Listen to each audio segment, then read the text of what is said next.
نحمده ونصلي على رسوله الكريم اما بعد فاعوذ بالله من الشيطان الرجيم بسم الله الرحمن الرحيم رب اشرح لي صدري ويسر لي امري واحلل عقدة من لساني يفقهوا قولي۔ اللہ کی رحمت سے مایوس نہ ہو جاؤ، یقیناً اللہ سارے گناہ معاف کر دیتا ہے، وہ تو غفور الرحیم ہے۔ پلٹ آؤ اپنے رب کی طرف اور مطیع بن جاؤ اس کے، قبل اس کے کہ تم پر عذاب آ جائے اور پھر کہیں سے تمہیں مدد نہ مل سکے، اور پیروی اختیار کر لو اپنے رب کی بھیجی ہوئی کتاب کے بہترین پہلو کی، قبل اس کے کہ تم پر اچانک عذاب آ جائے اور تم کو خبر بھی نہ ہو۔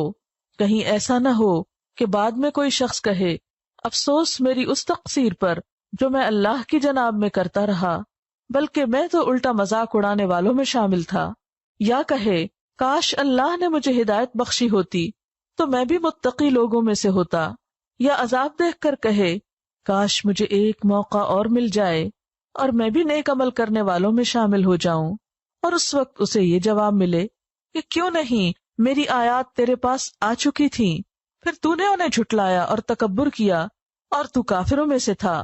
آج جن لوگوں نے خدا پر جھوٹ باندھے ہیں، قیامت کے روز تم دیکھو گے کہ ان کے منہ کالے ہوں گے۔ کیا جہنم میں متکبروں کے لیے کافی جگہ نہیں ہے؟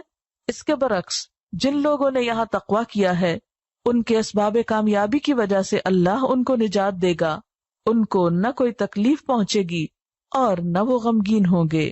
قل یا عبادی الذین اسرفوا علی انفسہم، کہہ دیجئے اے میرے بندو، وہ جو اسرفوا زیادتی کر چکے، علی انفسہم اپنے نفسوں پر، اپنی جانوں پر، جنہوں نے خود پہ ظلم کر لیا۔ اسراف کہتے ہیں گناہوں کی کثرت اور اس میں بہت آگے نکل جانا، یعنی بڑے بڑے گناہ کر بیٹھے۔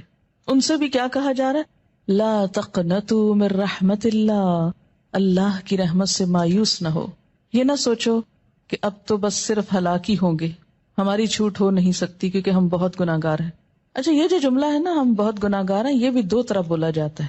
ایک تو حقیقت میں یو مین اٹ کہ ہم بہت گناہ گار ہیں، اور ایک یہ بہت گناہ گار ہیں دکھاوے کے طور پہ، ورنہ خود کو سمجھتے کوئی نہیں ہے گناہ گار، کیونکہ جو خود کو گناہ گار سمجھے وہ تو نظر ہی نہیں اٹھا سکتا، وہ تو حجت بازی کر ہی نہیں سکتا۔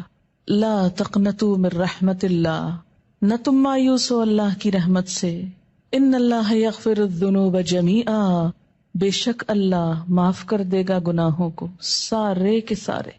اس آیت میں یہ ہے نا کہ اللہ معاف کر نہیں سکتا، فرمایا نہیں کر سکتا ہے، کر دے گا، کرے گا۔ کیوں؟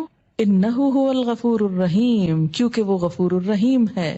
یہاں ہر شخص کو مایوسی سے نکالا جا رہا ہے، کتنا بھی بڑا کوئی گزشتہ زندگی میں گناہ یا جرم کیوں نہ